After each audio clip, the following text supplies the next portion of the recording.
What's up? What's up? Let me get an audio. Damn, hold on. I need an audio check. It's showing levels are really low on my end. Let me know if you could hear me.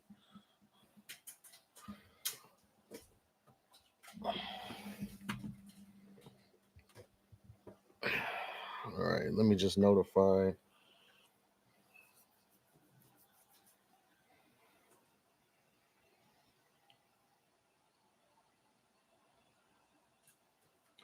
What's up with everybody though? Okay, what's up? What's up? Just a little impromptu live session. I wasn't doing nothing. I was just chilling. My kids went with their grandma for a little bit, so I said, you know what? Let's just talk to the people real quick. Let's see.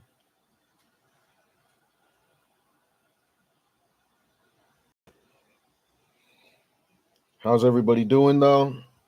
Let me see. Here we go. I'm just trying to post this on my IG story so people know we're live.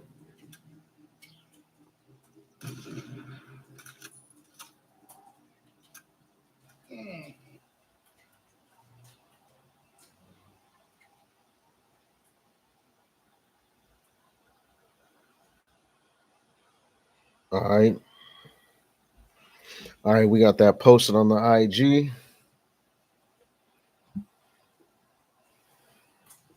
What's good? What's good? You already know. A cold brew. Saturday night. Well, it's Saturday evening. It's only 6 o'clock here.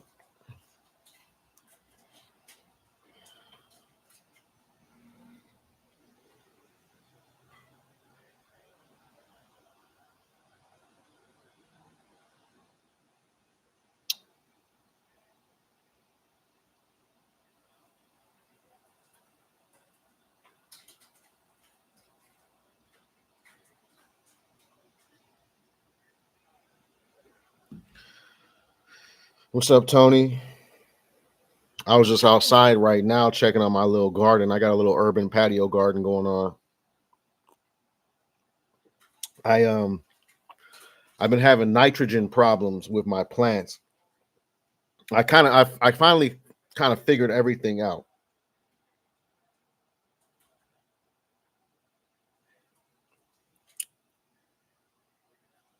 Um I've had gardens and little outdoor spots before. I used to grow weed plants and shit outdoors, but it's always been at a different location, you know, like a different house, a different part of the city, whatever it might be. So I always gotta like learn the little ins and outs of where it might happen to be. But now we got this patio, just my little apartment patio. And so I got out there. I got a cherry tomato plant, ghost pepper plant. Uh, I propagated a bunch of basil, and that actually is doing really well. I propagated, well, I had a mint plant that got hit with some powdery mildew, and I killed the whole plant. I didn't want it to spread the powdery mildew, even though I'm starting to get some powdery mildew on my on that. Well, anyways, I had a mint plant. I got powdery mildew, so I actually threw the whole plant away, and I went back like a week later and looked in the trash can, and like shoots of the mint plant were like coming up out of the trash bag. So I actually took a chunk of those shoots and cut them off and went and planted them in a whole new pot. And so I propagated my own mint from the mint I threw away, and those are actually doing well. I got some cilantro, some parsley, both from seed. I also have some cilantro I propagated Oh, I also have basil from seed. The basil's actually doing good. I got little baby seedlings. Um, I propagated some thyme, and I think it's gonna make it. I'm not sure. I think it's gonna make it. It's looking all right. And then what else do I got? Oh, I got green onions going. And so just two green onion plants, but the onions are like over a foot tall already.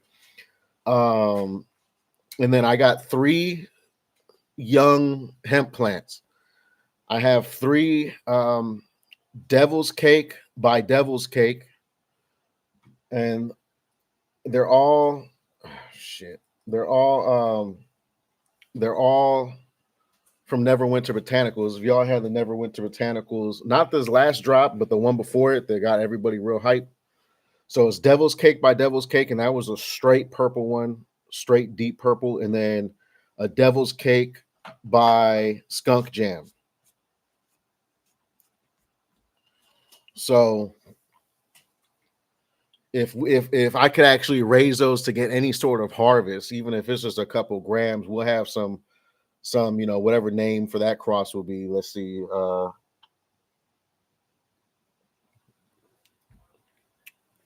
some devil's jelly or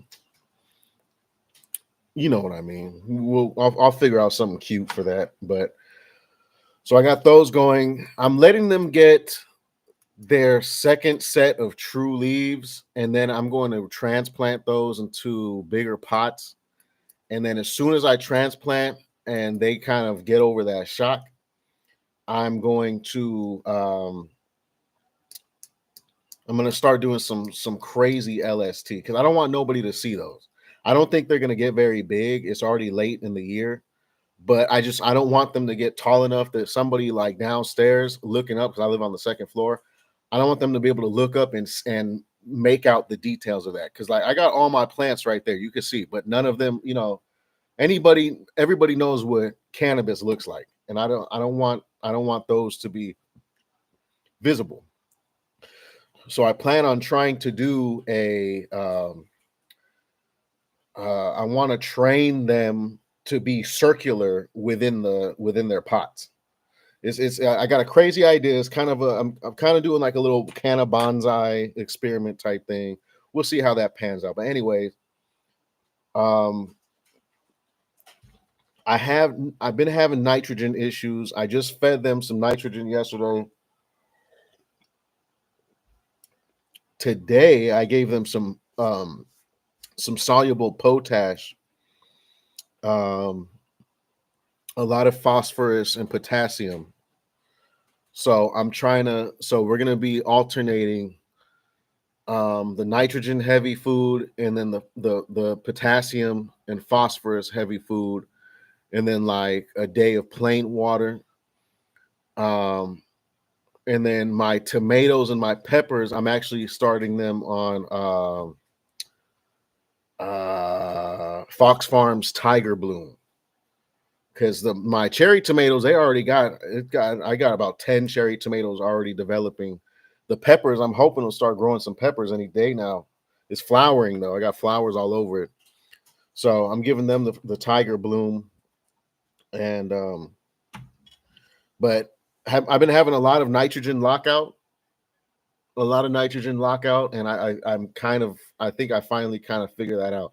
I just got to go heavy on the nitrogen. I might just piss in a jug one day and dilute that with water and feed that to all the plants. And I know y'all may have heard about peeing on your plants and everything, but urea, which is the main component of urine, it's what gives it that ammonia-y smell, is actually like extremely high in dissolved nitrogen. All right. And so that's actually where, if you get any sort of organic fertilizer, nutrients, the nitrogen in that most likely comes from like pig and cow urine. So peeing on your plants is actually very beneficial, as long as they're not already nitrogen rich, and then you might burn them with too much nitrogen, but I don't have that problem at all. What's up, everybody? I'm seeing your comments. Yeah, I'm growing into container. I have like 1 gallon pots. I'm in the middle of the city on an apartment patio, so I don't have beds or anything like that.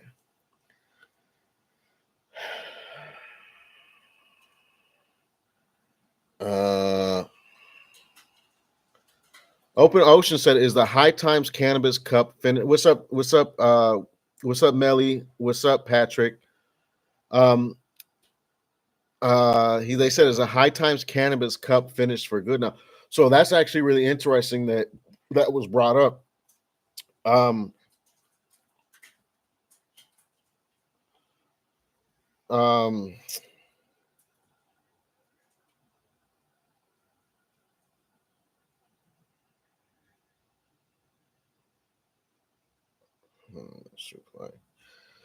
okay, so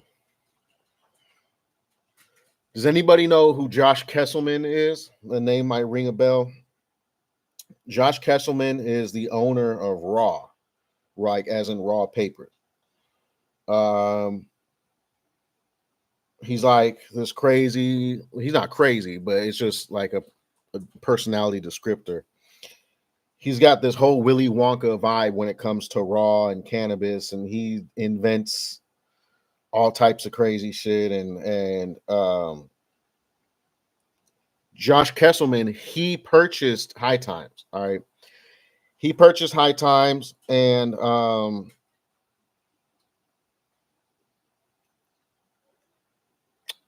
he plans to bring it back to what it used to be. So I think he plans on getting the monthly print magazines back, which is funny because I actually had a High Time subscription and they just stopped sending the magazines with nothing. They never explained it or anything. And a few years ago, High Times, or like maybe not a few years, anyways, High Times was bought out by some corporate entity, and ever since then, that's why the Cannabis Cup has been all tore up and jacked up and a pay to win thing. And they stopped having the print magazines, and every single post they have on their social media is a paid advertisement. So Josh Kesselman plans on bringing High Times back, and I'm actually going to try to get in as a contributor. They're actually looking for contributors right now of different kinds. Um, I do freelance writing. I have written several articles on cannabis and cannabinoids. I've written lots of SEO for different hemp and cannabis companies' websites. And obviously, I have my whole YouTube channel as kind of a resume. So I'm actually going to see if I could get in as a High Times contributor for this new High Times, and hopefully they do bring back the actual traditional cannabis cups.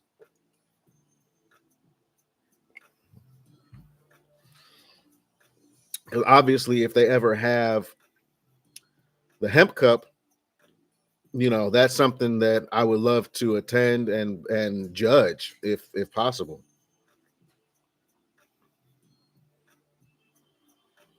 But I think it's dope because High Times is a vital part of cannabis culture. I mean, High Times has kept track of cannabis in America since the early 70s. I have a small collection of vintage cannabis or High Times magazines, and I think the oldest issue I have is I have to go look, but from like 1971. Um, so High Times is super important. That's not like just some gimmicky corporate dumb thing. High Times is vital, and it needs to be revived. And I really hope, yeah, it would be dope if I could be a part of it. I mean, I'm not getting my hopes up or anything, but I do think if they're looking for contributors, I would love to represent the hemp world. I would love to represent the hemp world in High Times and write, articles or opinion pieces or whatever, share my photography. I'm actually gonna submit some of my photos, which is actually dope. That's one of the new things High Times is doing is you can submit your photos to be featured and they're not charging or anything. So like you get like a major shout out, and it's dope. Actually, somebody we know, Wade, he actually got one of his photos featured today by High Times. So I'm excited for what was coming up with High Times. I'm so glad Josh Kesselman purchased that because that dude's dope. He's a dope dude. He really respects the history and the culture and all that.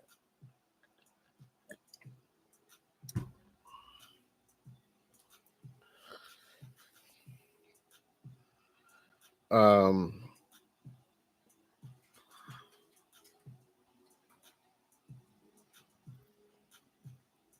yeah, Josh Kesselman, he bought High Times. Him and one other dude, it's him, and then he has, I don't know, a silent investor or whatever, but they purchased High Times, and his whole thing is that he wants to bring it back to what it was, which is not like genuine cannabis content, magazines, cannabis cups, all that shit. Because High Times turned into this disgusting greedy corporate thing where like if I don't know if the poster's still up, but if you go back from like the last year of High Times posts on just say Instagram, it's just all sponsored ads. Like and they're very deceitful ads too, because they are posted as if it's just a High Times article. It'll be like, oh, what can Delta 8 gummies do for you? And look like it's like some research piece. But then you go like a paragraph down and it's like, well, you could find out if you go to basementdistillery.com and get some gummies or whatever. Like it, and that was all they posted for like the last ever since COVID, basically.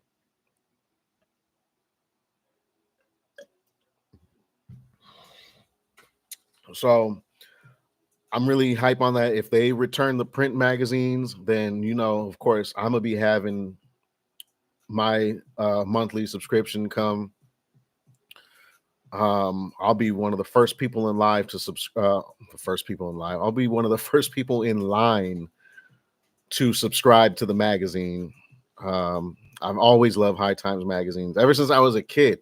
When I was a kid, I would love to go to 7-Eleven. I would just stand there, the magazine section. I loved Outdoors magazines, Lowrider magazine, Gun magazines, and High Times magazine. Oh, and then of course the video game magazines like PC Gamer. They used to come with the demo discs, and PlayStation magazine, which also would come with the demo discs. Nintendo Power. That was always my shit. Some of y'all might be too young to have any sort of nostalgia or appreciation for a print magazine, but there's something that is a piece of media that I don't think should go away. Like I know they're doing away with newspapers, they're doing away with physical CDs and DVDs and shit, but I think that print magazines need to stay a thing. It's entertainment. A print magazine is and sure you could find all the information and more online, but it's not the same. It's not the same thing. It's not the same thing. Being able to kick back, light up a joint, and just sit here and flip through a magazine. It just, we got Lost Oak Farms. What's up? I subscribed to Game Informer for many, many years. In fact, the reason I stopped being a GameStop, whatever their rewards thing is because they stopped offering the print magazines. Otherwise, I would be a GameStop. What is a pro member? Dude, I got Game Informer magazines when GameStop first acquired it. Like I remember the Game Informer issue when like the very first Assassin's Creed came out, and that was a cover art.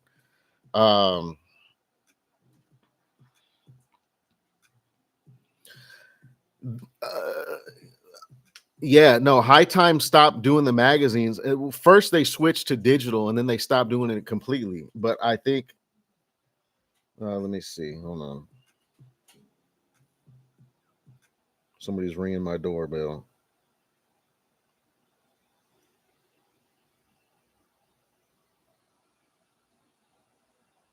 Oh, give me a second.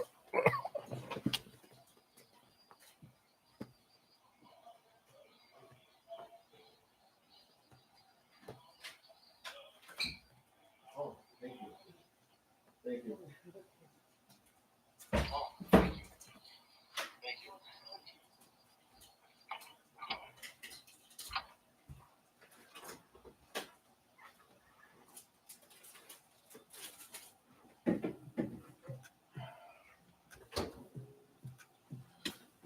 All right.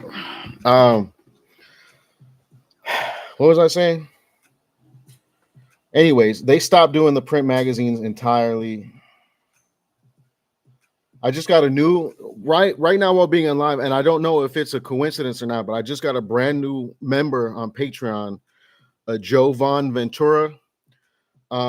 If you're watching now, major thank you, Jovan. I hope I'm saying your name right.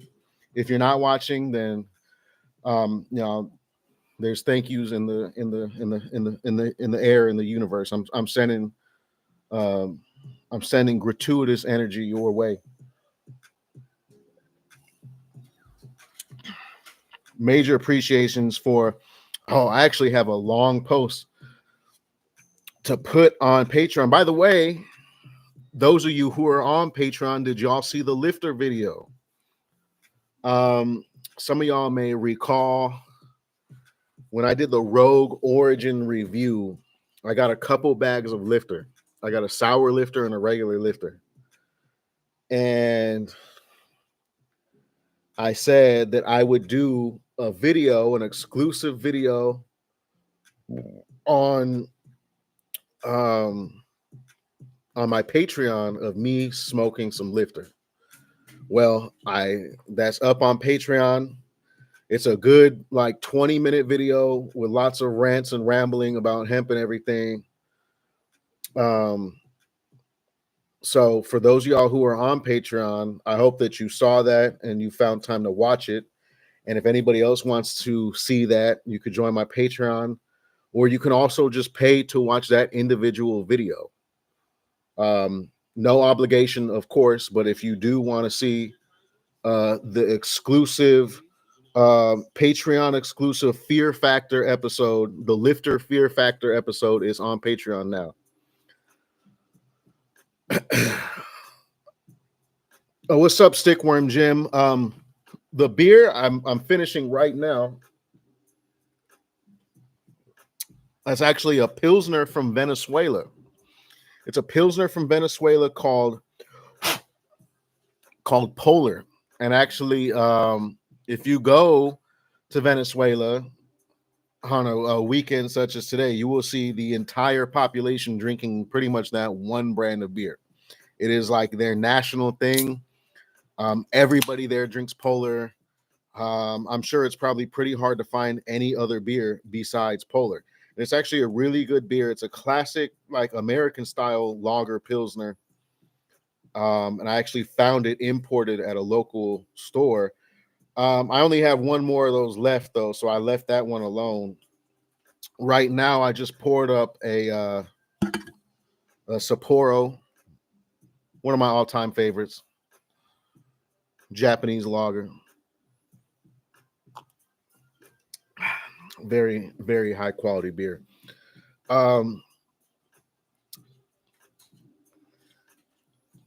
We got Young Punk out of Canada. Shout out to my followers from Canada. I don't have a lot, but I got a few. So shout out to you and Young Punk from Canada. is one of my oldest, most longtime subscribers and supporters. You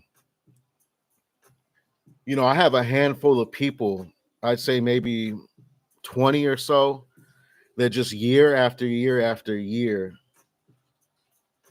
I've just memorized their names and always notice their presence because they're always there.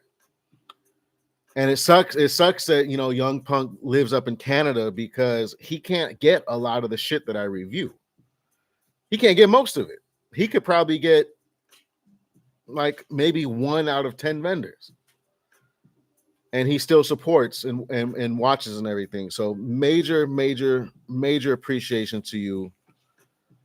I hope this isn't too personal, but there, you know, his furry paw child passed away recently, I believe. So I hope you're doing well with that. That's always a tragedy. But again, thank you for the support. Enjoy that health care you got up there. We got Palisab back. They were here on the last live. What's up?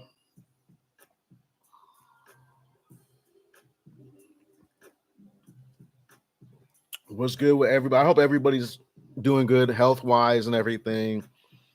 I hope everybody's achieving whatever goals that they have. I just hope everybody's doing well, honestly. Everybody who's here watching, I have subscribers only mode on, which means if you're commenting right here, you're a subscriber. And I love you for that. Let's see. We can they have this cool little feature, the top fans. I don't know what it, let me see. What does this really do? It's a leaderboard.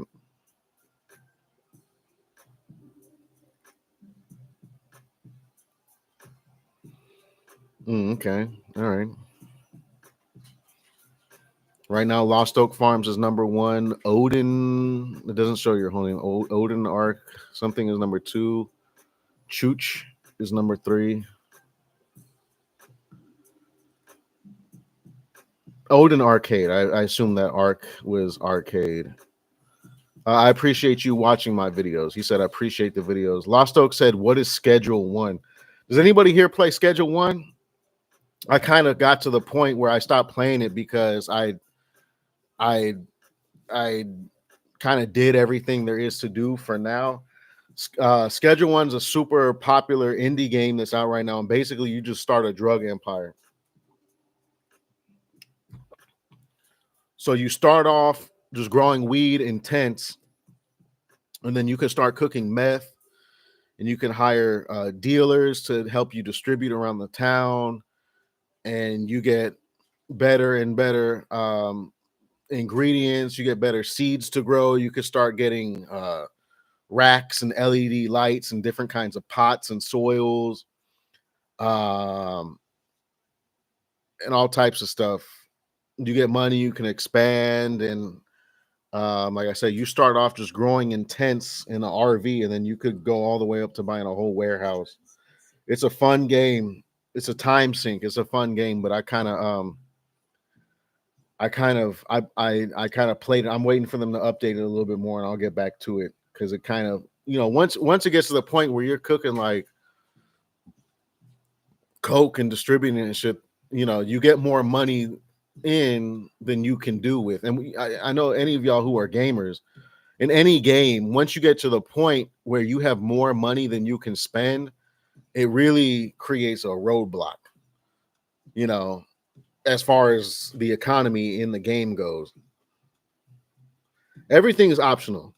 You could go the whole game and just grow weed. You could go the whole game and just sell meth.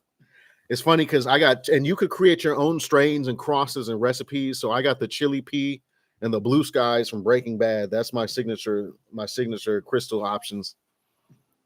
But that's a fun. It's really popular. It's a really popular game. Everybody's playing it.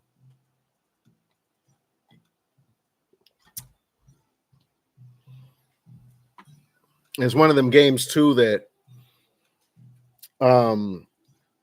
if you want to just make money, you could literally go give all your dealers a whole bunch of like a big supply, like a multi-day supply, and just go put your character up somewhere and just walk away and leave the game running and just come back in a couple hours and they'll have thousands of dollars for you and everything.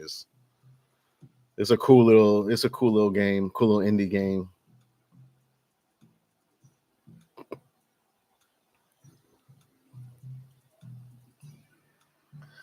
Shout out to Open Ocean from the UK. Bethel and Co said, whatever happened to you doing hash holes?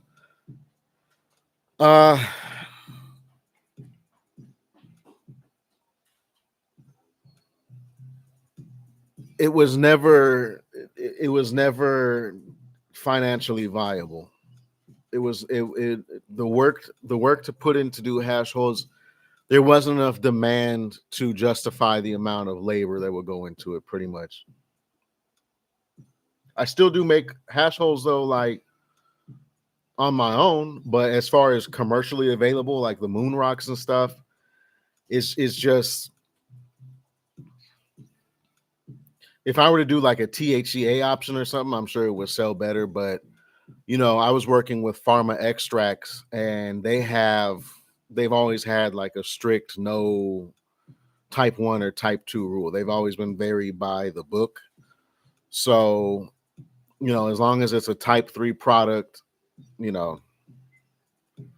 so yeah, it's just, there wasn't the moon rocks is easier, right? Because the moon rocks is less labor intensive. You take a bud, you dip it in some live resin, you dip it in keef, throw it in a jar. Hash holes require things to be hand rolled, and then it's expensive, right? Because you have to use some kind of good concentrate, right? Obviously, ideally, you would use hash rosin. Hash rosin isn't really readily available in the CBD world, so you have to use some kind of concentrate that would replicate that, such as maybe like a good solid batter like this. But again, that's not easy to find and it's expensive. So, all right, young punk, enjoy yourself at work. Make that money. That what are those? In Canada, they got them coins. They have a nickname for them. It's like dollar coins, and they call them something. But whatever that is, go make those. I'm sure somebody on here knows what I'm talking about.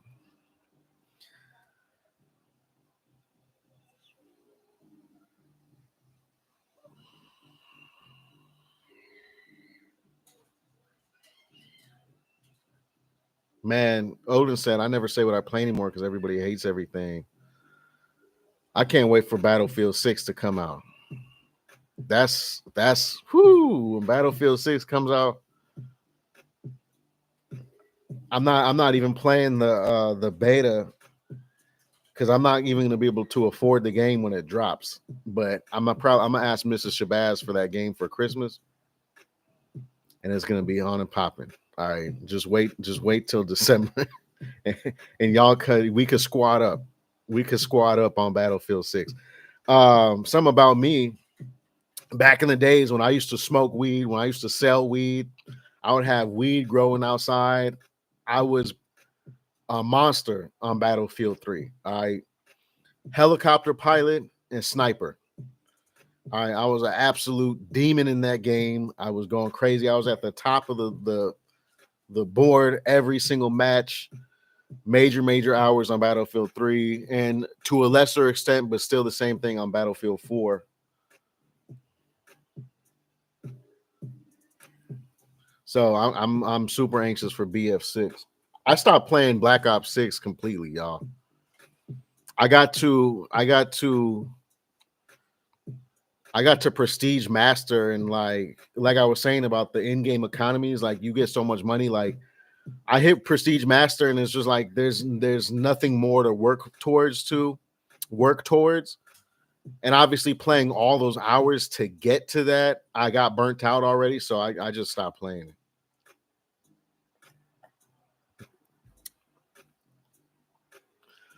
Bethel and Co said, it's average man hemp guards. What's up?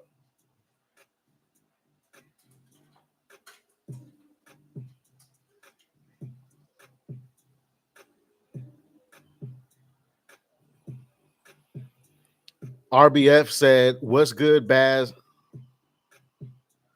Battlefield 6 Royale has me intrigued. Any upcoming flower you're excited about that'll drop in the near future? Neverwinter got some cool stuff going. Honestly, high times, high alpine. A lot of people are growing his stuff right now, and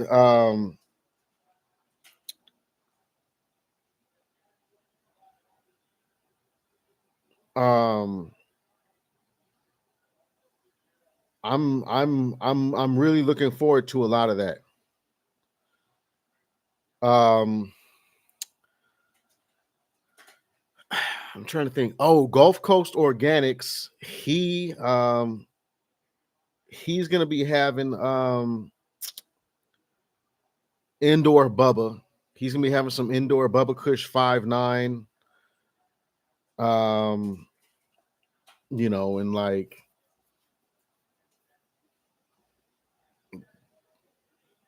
November or December, I think. That's always a good time. I'm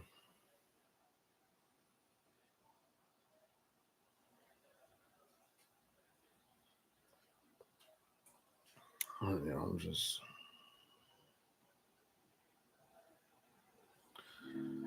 I'm trying to think. What else is there? Obviously, I'm really hyped for everything outdoor that everybody's going to be having. It's already we're in August. So it's August 9th. So let's see. We got about exactly 2 months before they harvest the outdoor. Cuz it's like the first week of October is generally when they start harvesting all the outdoor. So we got about exactly 2 months for all the outdoor to harvest, and that's always a good time. That's always a good time, man. There's absolutely nothing like fields of cannabis. I've said this before, but it's like there's literally a detectable energy. And I'm not sure if it's just because there's so much life in one place, kind of like uh kind of like if you ever go into like an old forest or something like that, or like the rainforest or whatever, and like there's just a vibe and there's energy around because there's just so much life and there's such an ecosystem. But when you go into a whole big field of cannabis, there's just an energy. You could really feel um you could really feel um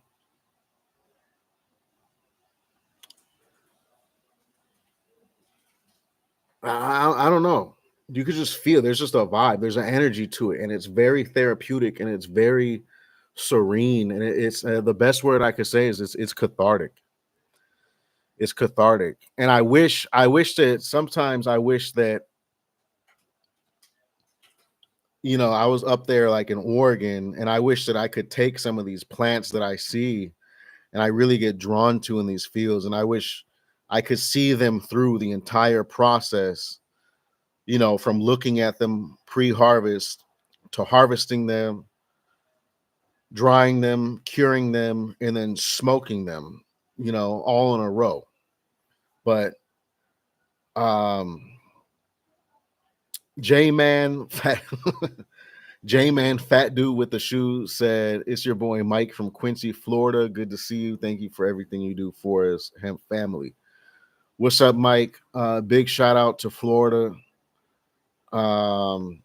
Appreciate you being here. RBF said, does Type 3 have anything up his sleeves? Yeah, I can't say, indefinitely. There's something I hope that type 3 does, which actually doesn't involve hemp at all. But I'm hoping that we could see the PGM. That might be type three's new sister company or sub company. Um and we could actually, I don't know.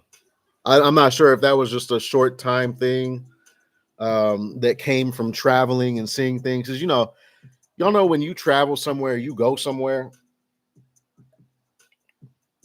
or you get exposed to something new for the first time, and you're just like, oh man, like you, for whatever reason at that moment, you're 100% about it. You're ready to drop everything, right? You want to drop everything and dive into that one thing. And sometimes you stick with it, sometimes it goes away. But anyways, I'm rambling, but um yeah, I hope we do see a new project from Type 3. It's not I don't think it's going to be Type 3 cannabis anymore. I think it would be, again, something else, mycological. Um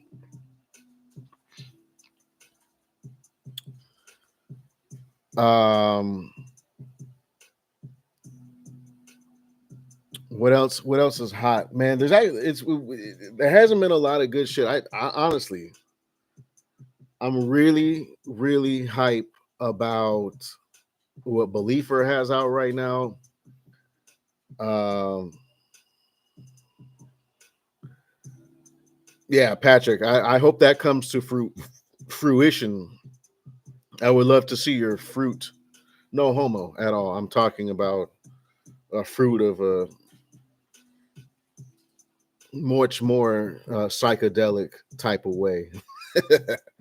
But flower wise, just T3 flower. I think right now, Believer got the best that you can get. I think it's kind of hands down. Nothing is touching what Believer has right now. Um, he's got the OG. He's got the perps. He's got the fruit. He's got the haze type strain. A little bit of everything.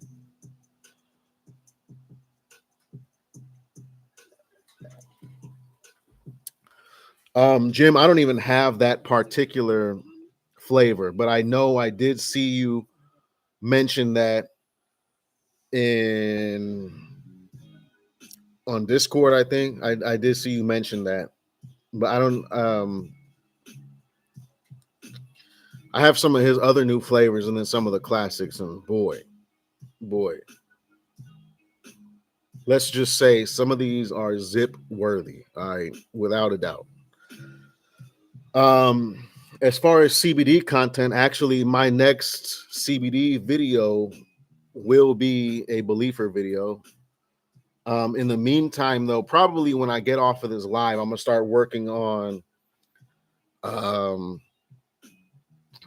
I got a pretty beefy Patreon post, and I always dread it because I type those out on my phone. I could upload on Patreon from my computer, but then that would requiring like downloading the pictures I take off of my cloud, and just that one single step. That one single step is generally what like stops me from doing it, because it's just on my phone. I might do it though, because obviously it's much faster and easier to type on a computer. But I got a full kind of preliminary breakdown of some of the new stuff from Believer that's coming on Patreon. Um, yeah, hot nugs are no fun. It's crazy. I caught more hot nugs this year, like by percentage, than I ever have before. I think this year I've already caught like 3 hot nugs, and we're not even through the year. I'm not talking about within the last year.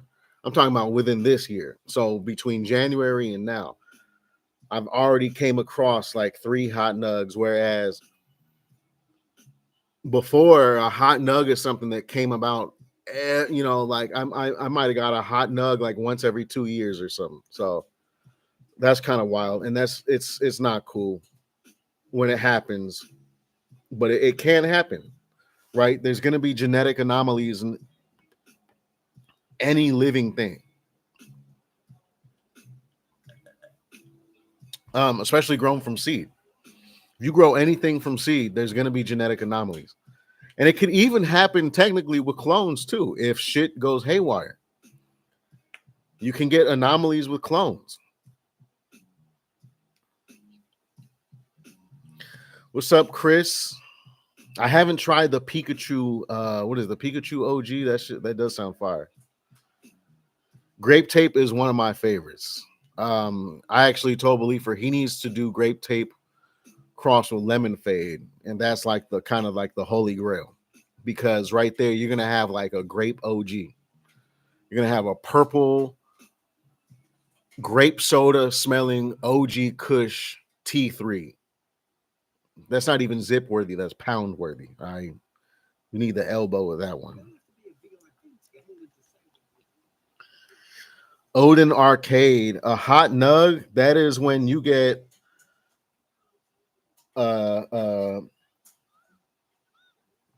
like, let's just say this is a jar of CBD flower, right? And obviously you're expecting this to be all a uniform, generally a uniform potency, right? It's all supposed to be type 3 ratios. You might have a 1 or 2% variance between nugs. But a hot, this is like 14% CBD and like 0.6% THC. A hot nug would be a genetic anomaly on part of the plant where you might get a nug or two that has like 5% THC and like 8% CBD.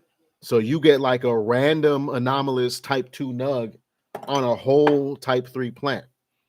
And it happens, and I would dare say it probably happens.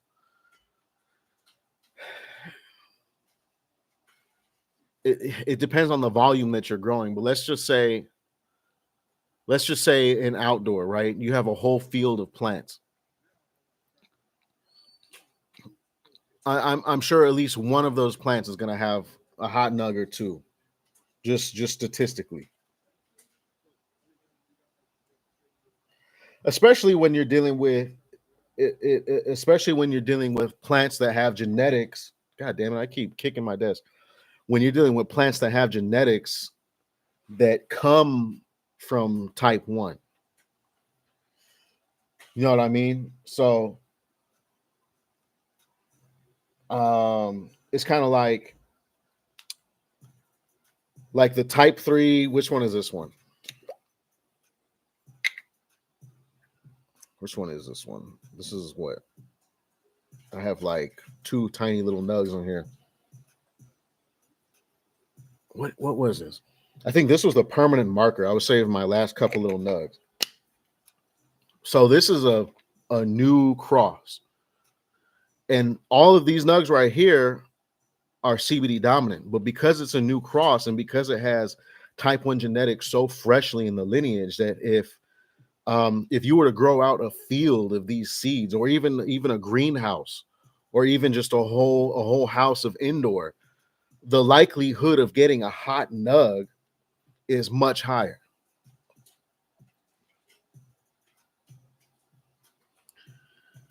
Yeah, grape tape and lemon fade. That's again, like I said, that's kind of like the holy grail right there.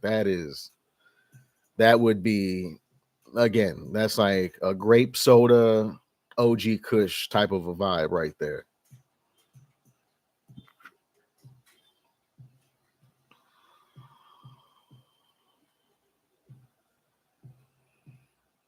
Yeah, Beliefer does sell mixed phenos, which which is fine besides the possibility of a hot nug, because he does seed grows. He does clone and seed. So yes, when you get the mixed phenos from seed, you run the risk of a hot nug.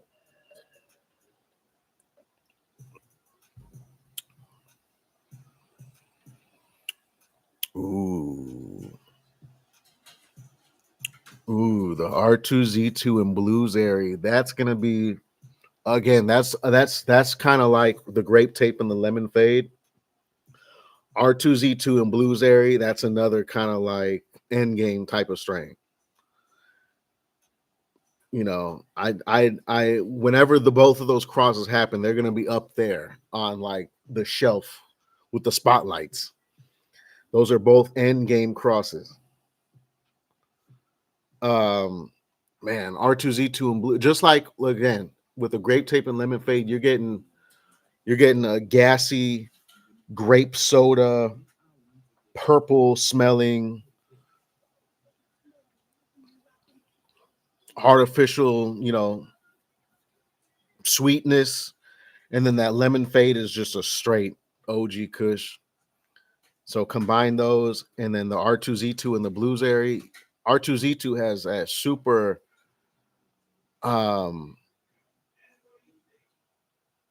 R2Z2 has a R2Z2 is kind of like a GMO or something like that, right? Like R2Z2 is a super savory, garlicky, oniony, super punchy gas. It's a garlicky, oniony, diesely gas. And then the Blueberry is obviously like a blueberry kush. It's this super nice herbal blueberry smell with this deep musky diesel with it. So you combine those two and you're gonna get something stupid. You're gonna get something dumb. All right. So that's gonna be crazy.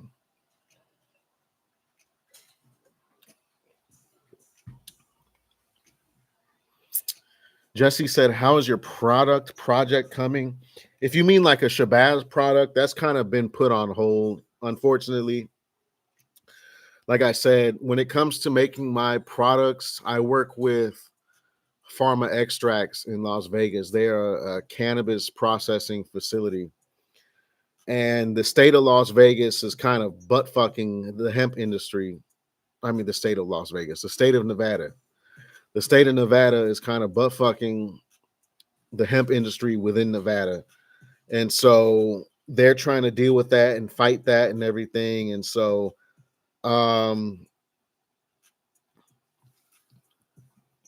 actually, I haven't checked, but last time, as far as they actually had to take down all flower products from their websites just in case.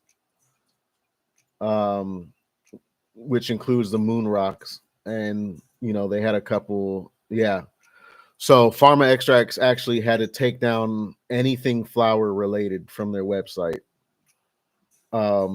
because the state of Nevada, to my understanding, they're trying to go for a total THC, a 0.3% total THC, not 0.3% D9. So until that's kind of figured out or worked out or whatever, for the meantime, any of my personal projects have kind of been put on hold. I don't have the infrastructure or the setup to kind of like make shit and sell it on my own. I could, but it's not, they have all that in place already. And so just adding something to their lineup is,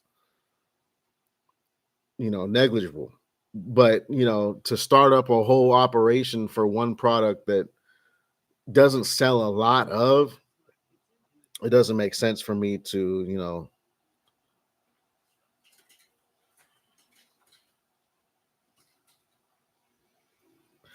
I would consider doing a made to order type of, and anything that were made from farm extracts, such as like the moon rocks, were made to order. But they also have like machines and everything. Like they got the whole industrial commercial heater for the concentrate right there, and infusers and packaging and labeling and all that shit. You know what I mean? So it's just easier to do it like that. I could potentially like put some shit for sale. So I'd have to find a way to do the credit card. I'm gonna be honest with y'all, right? There's been several times throughout history. I say between now and like 2020, several times when people presented me the idea of my own hemp company, like there was a couple different outdoor farms that said, I want to sell indoor. Like they didn't want to grow it. They wanted to resell it. And they're like, what if we start you, what if you brand it yourself and you package it and sell it and do all that, and we split the profits or whatever. The problem always was getting the credit card processing, right? So there were several times over the last few years where either people approached me with that type of a opportunity, or I just considered doing it myself. And this was obviously before all the wholesalers went retail, right? Because if you go back to like 2021, 2022, people like Holy City and all these other people, they didn't do retail. You could only buy their flower wholesale. And so it was more exclusive. Now all of the people who do wholesale also sell retail. So it's kind of pointless to resell their flower. But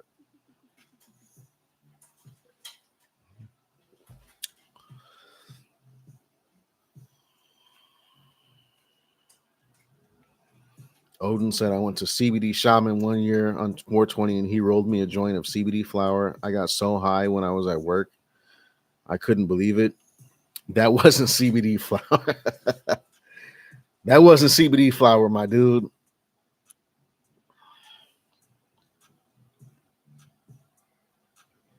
It was probably a type 2 that they were calling CBD flower just because it was rich in CBD. Chris said, any plans for more vlogs in the future? I don't have plans not to do vlogs. The thing, if I do vlogs when the opportunity presents itself. And I think it's safe to say, like, let me put it like this, right? I don't ever create the opportunity to do a vlog. Maybe very, very rarely I will. It's hard to find that kind of time though, right? Usually I do vlogs if I'm traveling to do something cannabis related or something like that. I have some ideas for some vlogs, but it's like literally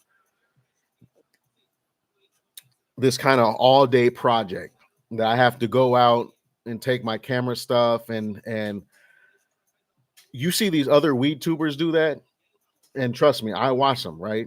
Like for example, I watch Mr. THC and pretty much all he posts is vlogs and I love it. It's very entertaining. And he'll go out onto the public street and be like, "Oh, try this shit." Like he'll get sponsored by, I don't fucking know. He'll get sponsored by Bay Smokes or something. They'll send him a pound of flour. And he'll go out in the public with joints of their flour and be like, have you ever tried THCA flour? And give it to him. And like, that's his whole vlog.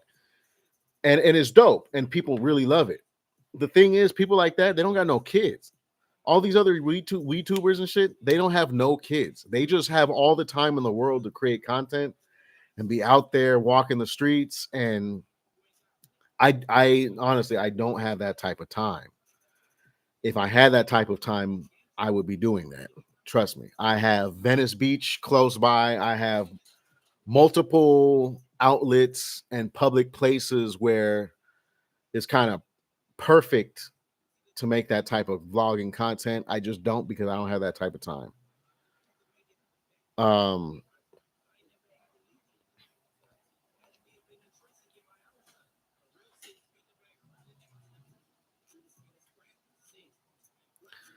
Balbacar said, love the content, man. Thank you.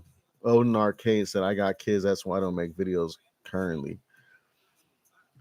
Yeah, I find time to make my videos, which is late at night when they're asleep. And the reason I don't do more live streams, people ask me like, how come you don't live stream gaming? People know I'm a gamer, right? They say, how come you don't like do on Twitch and you could also talk about hemp and cannabis while you do that? And you could be like a cannabis live game, you know what I'm trying to say, gaming live streamer.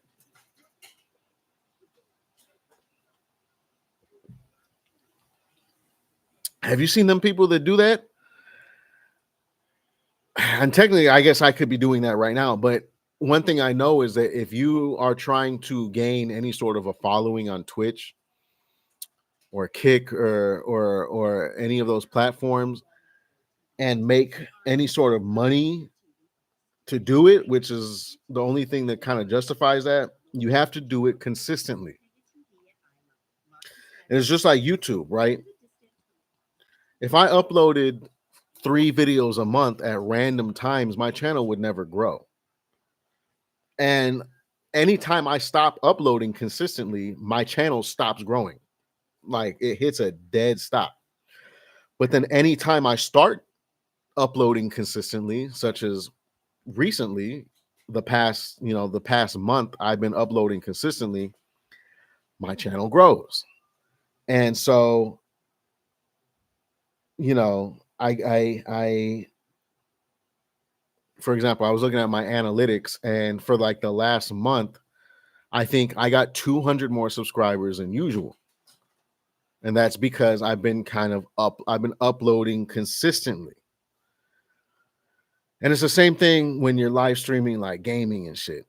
And if you're not going live consistently, if you can't say every, Monday, Wednesday, Friday at 2 o'clock, I'm gonna come on here and live stream,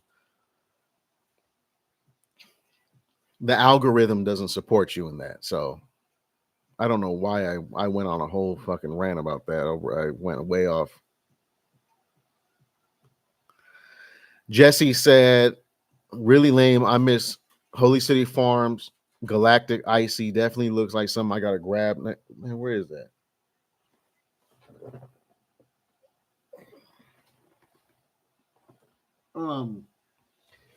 Yeah, that's not a bad strain. I wish that it was I wish that it was I was hoping that the Galactic Icy was gonna be more along the lines of their strawberry abacus or their cosmic cake, which, like I said in the video, were both very dank. They were both very stanky. They were both very gassy. They had lots of flavor. And the Galactic Icy had components of both. Not only because of the genetics, but just because of the name, right? If you get some cannabis, if you go to the dispensary and you see some shit called Galactic Icy, what are you expecting, right? You're already expecting some crazy fruit candy. Zaza is gonna smell like cologne and fucking Sour Patch Kids and that. So when I hear a name like that, I'm expecting something like that. And not only it's not bad. I just want to say that it's not bad. It wasn't as gassy or dank as some of its lineage had, and it wasn't as exotic as the name implied it to be. But I think it is a good strain. And like I said in that video, I haven't tried Holy City in like over a year. So I wasn't let down. I was hoping for more, but I wasn't let down. Like it wasn't trash or anything. The buds actually looked really good. You know what I mean? Um, I just think Sean from Holy City, most of his stuff is not dank. The odd strains that he puts out that are dank are outliers. And I think it should be in the reverse, right? It should be where everything you put out is dank, and the odd strain or two that's not dank should be outliers. Right? Everybody should be growing something dank. Everybody should be growing something gassy. Everybody should be growing something skunky. But then you want to throw in something that's kind of terp heavy or got the haze vibes to it or some fruity land racy or whatever. But those shouldn't make up the majority of your library. The gassy, stanky, skunky, exotic shit should be the majority of your library. So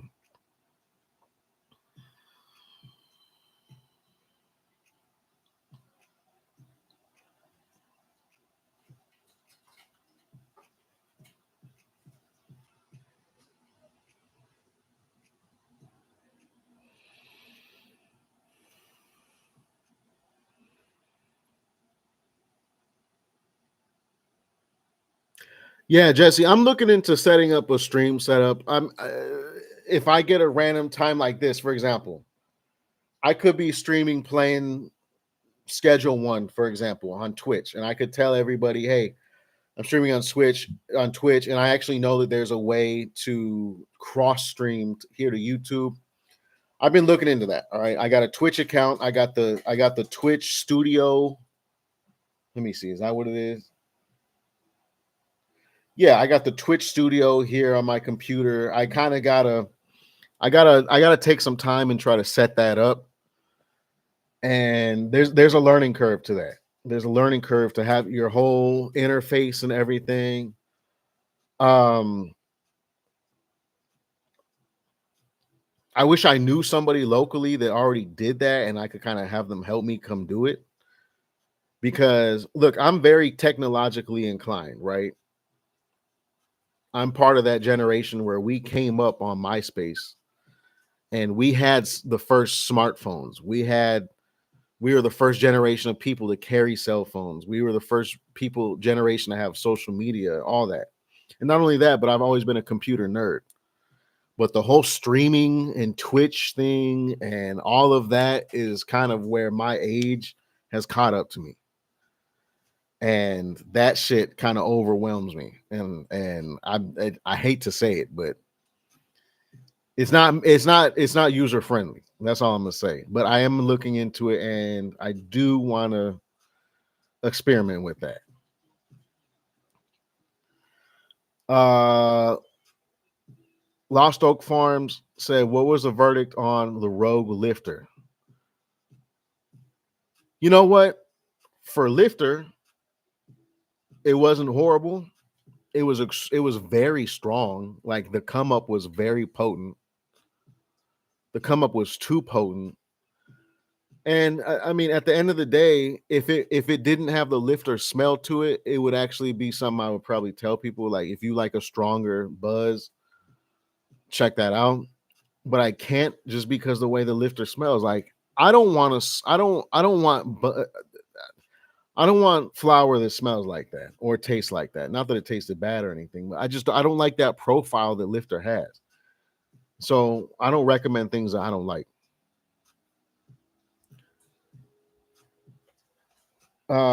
It was not bad though, as far as Lifter goes. All right. There's a few 1-1 CBD to THC strains out there. Holy City, Flow Gardens, I think maybe even Belief, or both, all have maybe a 1-1 or two.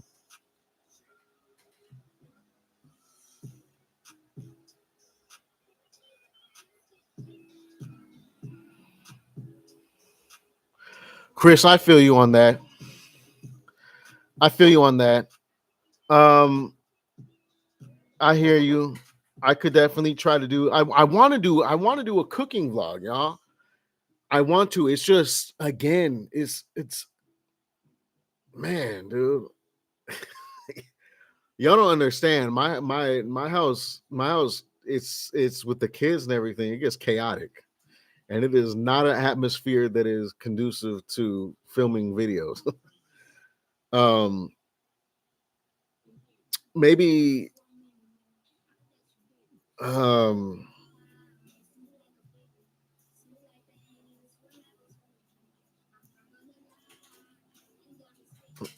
um I'll try to make it happen though. I barbecue a lot. Like, for example, last night. Okay, so check this out. Last night, again, last night it would have made a great vlog if it wasn't just so much chaos going on. So, in case y'all don't know, the reason why Chris said like a cooking vlog, I'm an amateur chef, right? And I take great pride in cooking. Um, it's a hobby of mine that I take kind of seriously, right?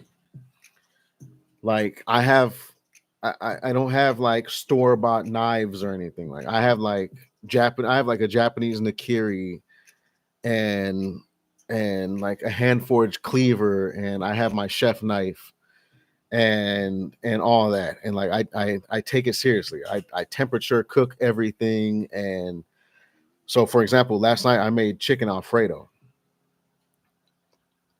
But when I make Alfredo, I make everything besides the noodles from scratch. And obviously, most people, and I'm not trying to talk shit about y'all or to y'all, but the average person, if they're gonna make fettuccine Alfredo, they're gonna go to the store, they're gonna buy some fettuccine noodles, whatever else they're gonna put on there, chicken, shrimp, sausage, whatever, and they're gonna get a jar of Alfredo sauce. I don't do that. All right. I create my sauce from scratch. All right. I dice shallots, garlic. I saute them in butter. I deglaze a pan with a white wine. And then I go in with fresh parsley. I go in with Cajun seasoning. I cook a lot of Cajun foods. My family's from Louisiana. And then obviously the majority of the Alfredo sauce is comprised of heavy cream and Parmesan cheese. You do all that. All right. You incorporate it all, homogenize it. And there you got your really bomb sauce. My chicken breast, I take it outside on the barbecue grill, grill that up. So it's a nice grilled Cajun seasoned chicken breast.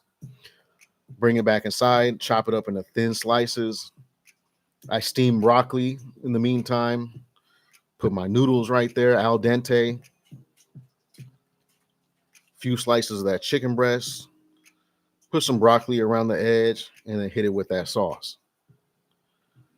And man, that's why I'm saying that would make a nice yeah. It was fire. I can't lie. It was fire. My next meal, actually, technically, I probably should be prepping for that. It's already 7:30. I don't know if I'm gonna make it though. I guess I kind of have to. I'm gonna make tandoori chicken kebabs. That's another thing with me. I cook.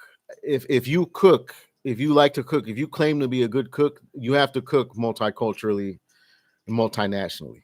All right. You can't just cook the shit that your mom taught you how to cook.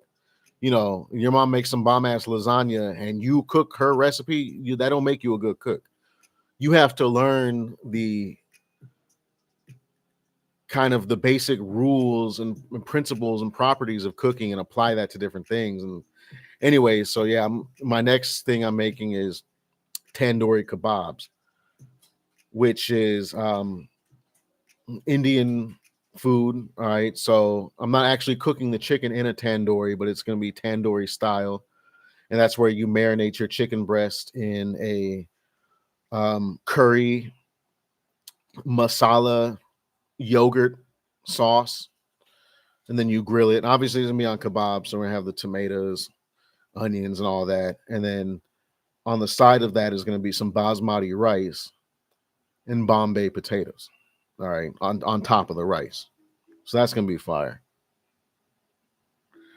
One of my favorite things I love, man, one of my favorite dishes is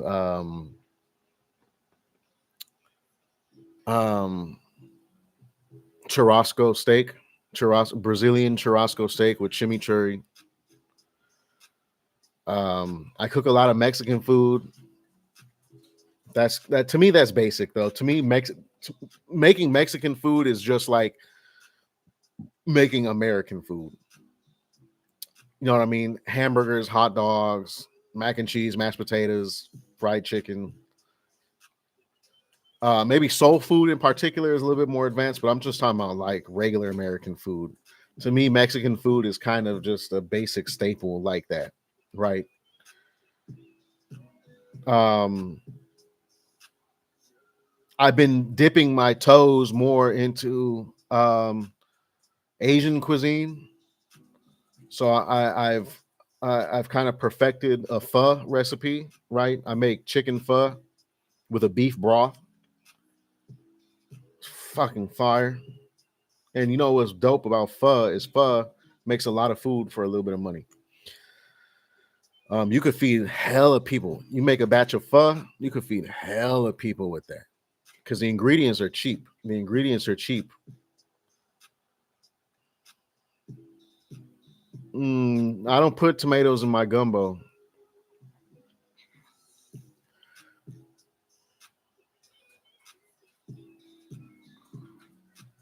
I don't put tomatoes in my gumbo. Lost Oak said, I'm not a huge fan of any of the OCBD sours, but they are popular with consumers. You know, the thing is, if we had a better lineup of CBD strains, the OCBD sours would have their place, right? Because the OCBD sours they're not really sour, but they're like they're all hazes and Jack Hares type shit, right? It's all Jack and Haze. And there's a place for those type of sativa dominant hybrid strains in the cannabis world, but you can't have your whole lineup dominated with Jack and Haze type shit.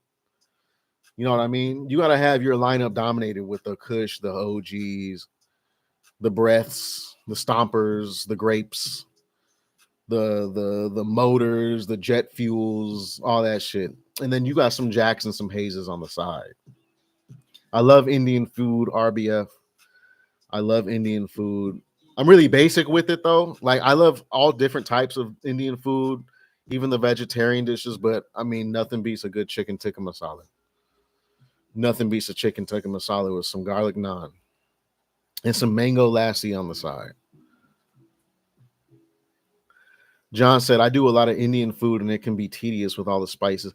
Yeah, but you know what? Just like Mexican food, almost all Indian food is made with the same base ingredients that build the flavor, right? Which is going to be your curry, which is going to be like your garam masala, your turmeric, your cumin, your garlic, your onion, and black pepper. And that's kind of the base of all Indian foods. And once you kind of get that down, and then you learn how to make different sauces, such as like masala sauces, which you make with tomato and yogurt, and again you throw in that base of flavors I mentioned.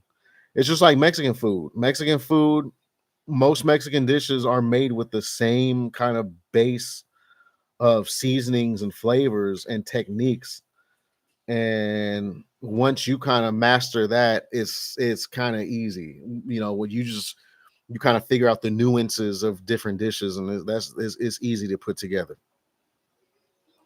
Hold on, somebody said something about African food. Unfortunately, I don't do a lot of African food. One thing that's coming up is let me see. One thing I got coming up on my menu, probably not this month. Well, maybe this month. Not this month.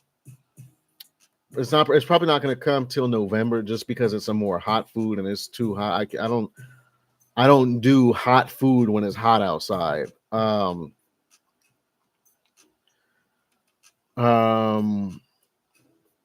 gonna be making Nigerian pepper soup. Once it starts to cool down, I'm gonna make some pepper soup, and that's gonna be fire. That's a Nigerian dish.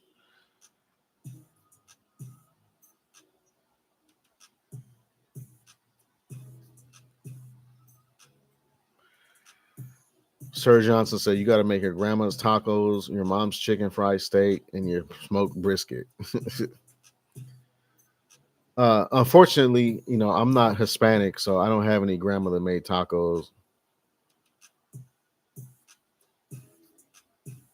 In my family, we make black tacos, which is similar to, if anybody here is native, you know what fry bread is, and you know what Indian tacos are, fry bread tacos.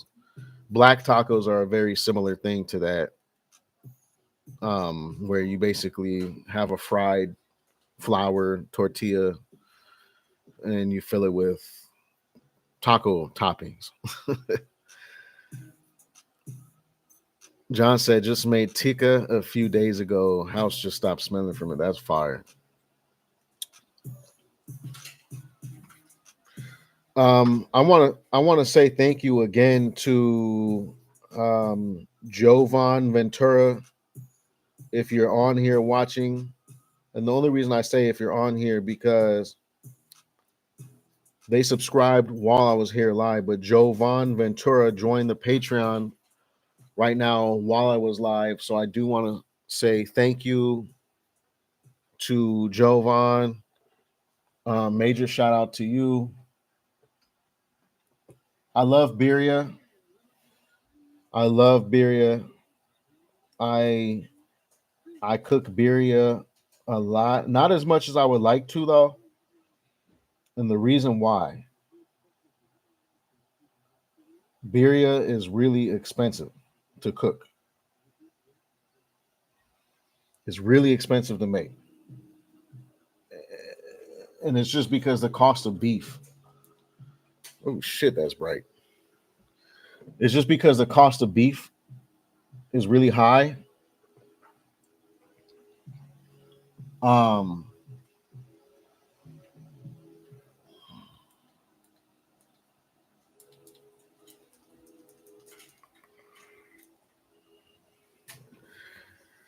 so I don't make birria as much as I would like to because we're talking about like just for a family of 4 for a batch of birria, that's on average it's more expensive just for the beef.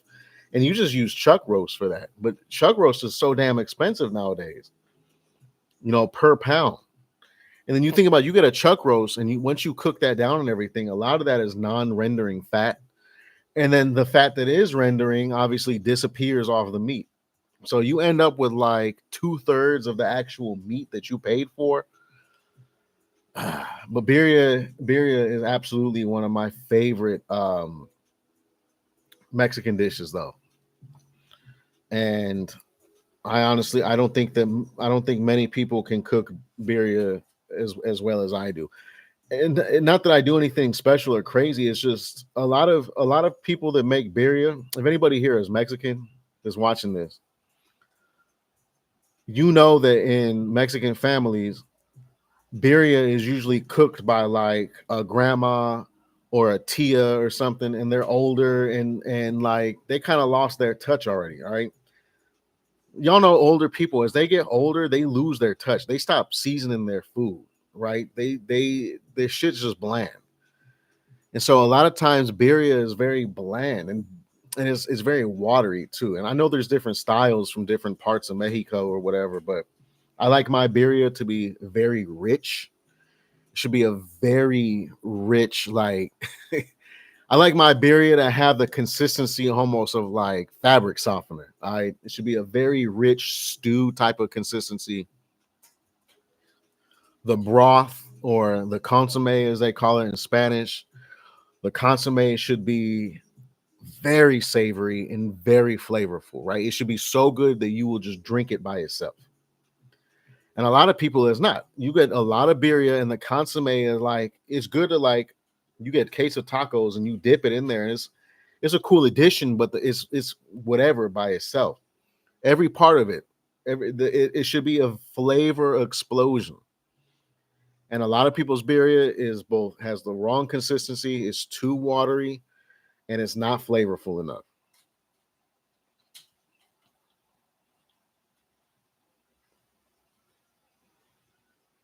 Anyways, y'all, I'm trying to lose weight. I'm trying to lose. I'm my kind of immediate life goal right now is to drop down like 20 pounds. Um, but I enjoy and you know it's crazy. I don't eat a lot, y'all. I'm as I've gotten older, I'm not very active. But I will say this. I will say this. I bought a treadmill and I've been doing a mile. All right. I've been walking slash power walking a mile on the treadmill. Not every day, but like every other day. Now, if I could get that up to every day in like 2 miles, that would be great. But I am making some sort of a conscious effort. All right. Like I've told people I don't drink. If I ever drink soda, it's zero sugar soda only. right? So like I got a pack of root beer in the cupboard. It's 0 sugar root beer. I drink lots of water, take vitamins every day. I make sure I get 8 hours of sleep. I need to get more activity. I don't overeat. I do not sit here. I know I look probably like it, but I don't sit here just fucking eating all day. I eat 2 to 3 meals a day. Very rarely will I have a snack or something in between. And if I do, I'm not sitting there eating fucking Hostess cupcakes between lunch and dinner. So I'm not, a lot of people are obese because they have a food addiction. I am on that cusp of obesity simply because I get very little activity. So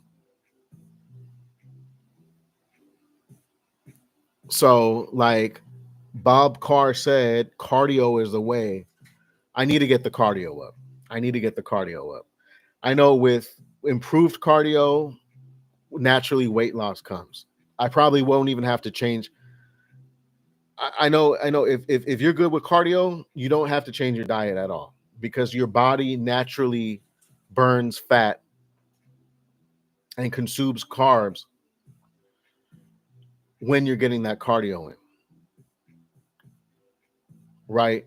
So check this out, y'all. And I'm going way off topic. I've been on here longer than I meant to be, but just this applies to a lot of American people, right? There's two ways you can lose weight. Two main ways you can lose weight. The first way, like Bubakar, I don't know how to say your name. You get your cardio up. Now, obviously, if you're overeating and stuffing your face, you have a food addiction, that's got to stop. But let's just say you eat like a normal person, at least a normal American, which the typical American diet is not helping. But as long as you're not consuming enough calories every day for 2 to 3 people, if you get your cardio up, you can lose weight. That means walking and running. Now, you could eat the same and exercise, cardio, and lose weight. Or you can do no exercise whatsoever, which isn't healthy. You should always do exercise just to, prevent blood clots and whatnot. But you could lose weight and do no exercise whatsoever. You could sit on your ass all day, every day, and lose weight. And that is by cutting out carbohydrates. Fat on your body is built from unused glucose. All right. So anytime you eat a carbohydrate of any kind, people think about carbohydrates, they're like, oh, I'm eating fucking cookies and candy bars and shit. No, anything made of flour or wheat is a carbohydrate. And obviously anything made of sugar is a carbohydrate. Your fat stores are built and sustained through us consuming carbohydrates, right? When we eat a carbohydrate, if we don't burn that energy off, that glucose turns into fat and it sticks to you. However, if you eat no carbohydrates, your body cannot sustain its fat stores and you will just naturally lose weight. You could eat as much as you want. You could eat steaks all day long, right? You could eat steak and asparagus all day long. And if you do not have any carbs, you will lose weight. That is the only way that you can lose weight without exercising, without taking like Ozempic or some shit like that, right?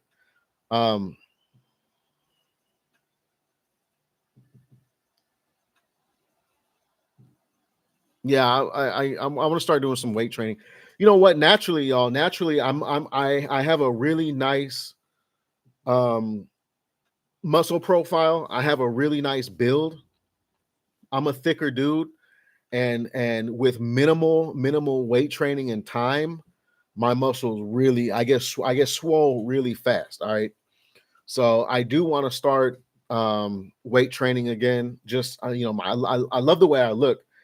Like if I was skinnier, right? Like if I went back down to like 240, 230 and I do weight training, you're gonna see me on here with my traps up like this, my shoulders looking all broad, my biceps. You can see that firm definition through the t-shirt and everything.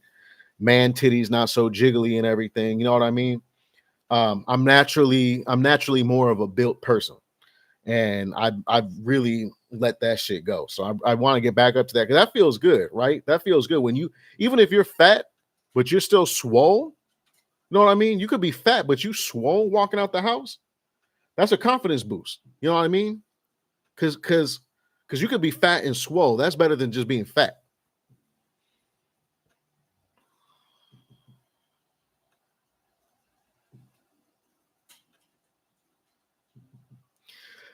Yeah, Bubba Carr said I lost like 100 pounds from running miles at the gym and restricting to 1,500 calories a day. Yeah,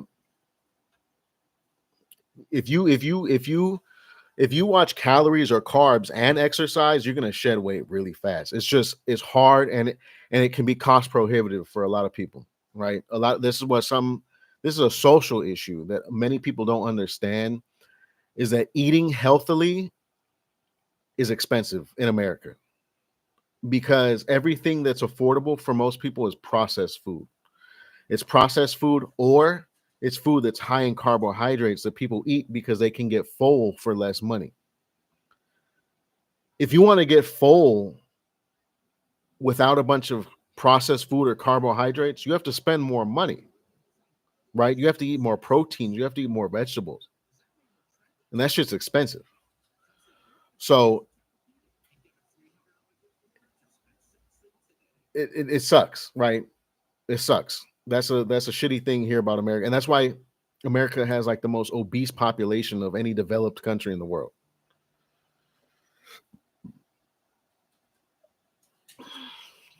Dennis Nico said, "Big up from the UK. Believer is the best we can get here. What do you think about their latest drop?" Like I said, Nico, first of all, shout out to Mandem UK. All right. Shout out to you. Um, I will be checking out some of Believer's latest drop here on the channel very soon. All right. So make sure you keep an eye out for that. And I will be posting about it here on my Patreon as well. I have some pictures and some information about Believer's flower here on Patreon. I'm gonna post,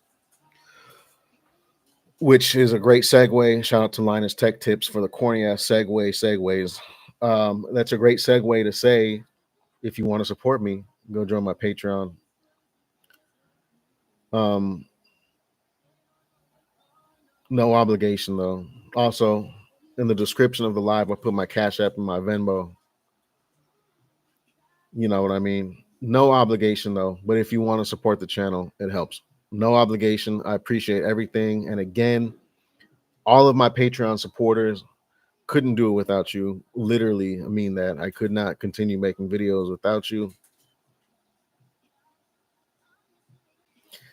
Tribe of the North said, "Hey guys, I say this with love. Repent of your sins and believe in Jesus Christ. Jesus is Lord and Kings of Kings. Love you, Shabazz." Tribe of the North, I appreciate you coming with that message with just positivity. I respect it. And all I've got to say about that is that having faith and having religion, if it makes you a better person, then it's a positive thing. However, there are a lot of people whose faith and religion makes them worse people. And that's unfortunate, right? But that's kind of human nature to take advantage of, or to, well, yeah, I guess kind of it's taking advantage of, even if it's not at an individual level. There's somebody who's taking advantage of you and your willingness to have faith. That's a whole other topic, y'all. I honestly, I could do a podcast on so many different issues, on so many different topics. I'm very inclined to social issues, problems around the world, political things, all of that. And we could sit here and talk for hours about different things. Religion is just another one. You know what I mean? Religion is that's just another issue, and just another point of It could be a point of debate for some people. I don't think it's a point of debate for me. Um, but anyways, Tribe of the North. I respect that. Dennis Nico said, looking forward to hearing what you think about their sunburst. It's better than Believer, or it's better than Lemon Fade. I did get some of the sunburst, so you will have to catch the video and see.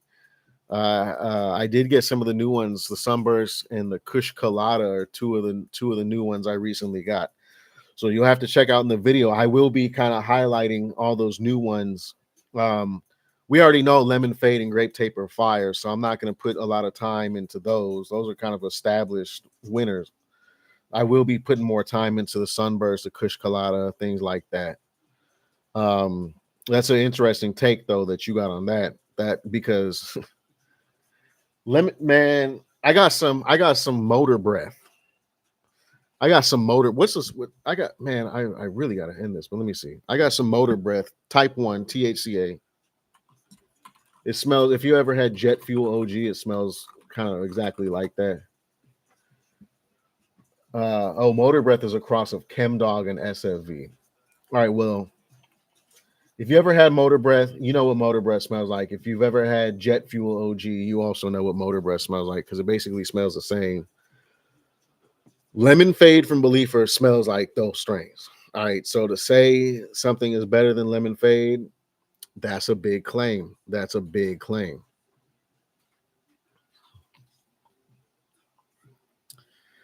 I have heard and tried the classic cookies from Tweedle.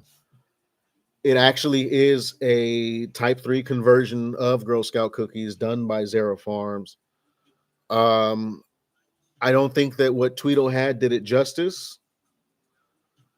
What I had from them was completely. I never did a video on it. Just there's a reason I never did a video on it because it would have been such a negative video. I just didn't want to do it. I'd rather just leave it more unknown.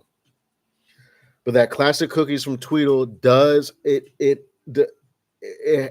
had a lot of traits of Girl Scout cookies. All right, I will say that. And I will say that in the right hands, those genetics from Zara Farms could be some absolute fire.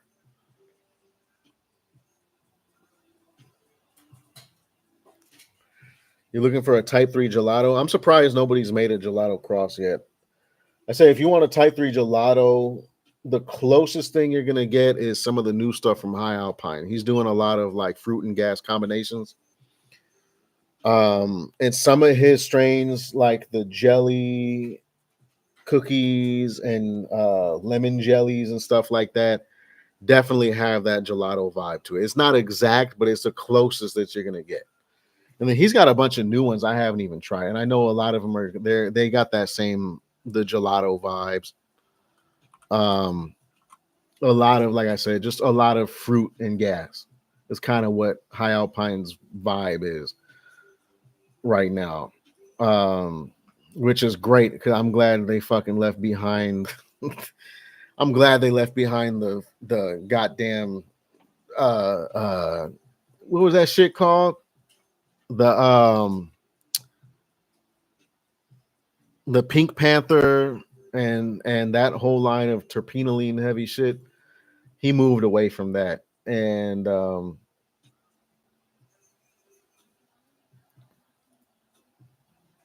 his new stuff, a lot of it is crossed with some of his older fruity stuff and then with Gary Payton. So a lot of his new stuff is like gassy, but then it also has that like the fruit terps. You know, so for example, he has the sweet tarts, the lemon nerds, the puff pastries, the banana beignets, strawberry fritter, straw nana OG, the orange fritter, the ganache, the lemon flambe, smelly jelly, strawberry pop tarts, Swizzlers, upside down cake, Caribbean. You get the fucking point. All right, tropical fruit scoops, Peyton strawberries, yak pudding. You get the point. That's kind of what he's going into right now, High Alpine. So those newer any genetics that High Alpine put out this year, if you see anybody growing a lineup of those, you're gonna find a lot of gelato-esque strains and flavor profiles in that. All right, y'all. I'm gonna go ahead and get off though. I actually have to leave here in just a few minutes, and I gotta wash a couple dishes and stuff before I do that. And like I said, I gotta see about dinner. So I was on here longer than I intended to be. Glad to wrap with y'all. Hope everybody's having a nice Saturday. You know, hope everybody's healthy. Hope everybody's prospering and thriving and everything. Love to see y'all here. Thank you for watching the channel. Thank you for joining the Patreon. All that. All right.